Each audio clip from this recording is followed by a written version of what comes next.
আমরা এসেছি হচ্ছে আমাদের বাংলাদেশ জামাতে ইসলামী কেন্দ্র থেকে ঘোষণা আসছে যে 7 দফা দাবি আদায়ের জন্য আমরা এখানে এসে হাজির হয়েছি। পুরো বাংলাদেশ থেকে এসেছি এবং এখানে এসেছি এবং ওই প্রোগ্রামে সামিল হয়েছি।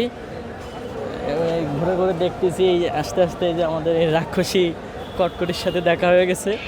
তো আর আগে তো টিভিতে দেখতাম, এখন সরাসরি দেখতেছি যে এই 16 বছরে আমাদেরকে যেভাবে শাসন করে, আমাদের উপর থেকে যেভাবে স্টিম রোলার চালিয়ে আমাদেরকে ক্ষতি করেছে এবং আমাদের গত 1 বছর আগে আমাদের ভাইদেরকে মেরেছে এবং আমাদের মোংলায় অনেক ভাইরা আছে যারা এই জুলাইয়ে সামিল ছিল।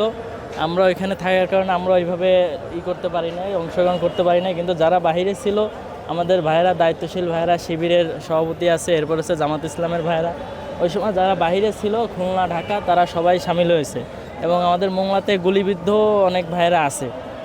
যে আমরা সবসময় ইসলামের আইন প্রতিষ্ঠা করতে চাই, আল্লাহর জমিনে আল্লাহর বিধান প্রতিষ্ঠা করার জন্য চেষ্টা করে আসছি।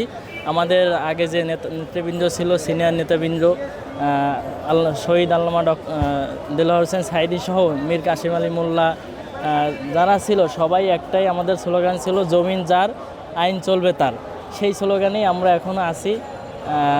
এর জন্যে আমরা মূলত এখানে দাবি আদায়ের জন্য এসেছি, যেন আমরা আমাদের ভোট আদায় করতে পারি এবং আমরা যেন সুস্থ একটা নির্বাচন দিতে পারি। আগামীর বাংলাদেশ যেন ইসলামের বাংলাদেশ হয়, সেই চেষ্টায় আমরা এসেছি এবং তার জন্যই চেষ্টা করতেছি। দেখুন, সবই হচ্ছে সুবিধা ভোগের একটা বিষয় আছে এখানে।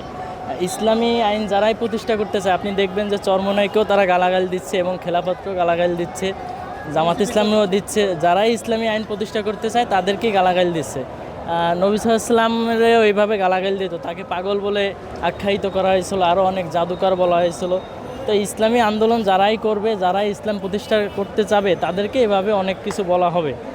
এর জন্য এটা তো আমাদের পূর্ববর্তী যারা ছিল, নবীরা, তারপর সাহাবীরা, সবাইকে এভাবে বলে আসছে তারা। সেই সুবাদে আমরাও পাচ্ছি। এটা আমাদের জন্য, আমরা মনে করি যে আমরা এর জন্য গর্বিত যে নবীদেরকেও বলছে। আমরা মনে করি যে আমরা সৎ পথেই আছি আল্লাহর রহমতে। না, আমরা এখানে যারা আসছি, আমরা সবাই নিজেদের পকেটের টাকা দিয়ে আসছি এবং এখানে খাওয়া দাওয়া করতেছি আল্লাহর রহমতে, আমাদের নিজেদের পকেটের টাকা। আমাদের যেসব ভাইয়েরা আসতে পারে না ব্যস্ততার জন্য, তারাও আমাদেরকে সাহায্য করেছেন এবং এখনও ফোন দিচ্ছেন, যদি কোনো সাহায্য লাগে তারা সাহায্য করবেন। আর দায়িত্বশীল ভাইয়েরা যারা আছেন তারা সর্বসময় আমাদের সাথে রয়েছেন এবং আমাদেরকে পরিচালনা করতেছেন। আমাদেরকে যখন যেটা লাগতেছে আমরা বললে সাথে সাথে আমাদেরকে দিচ্ছেন।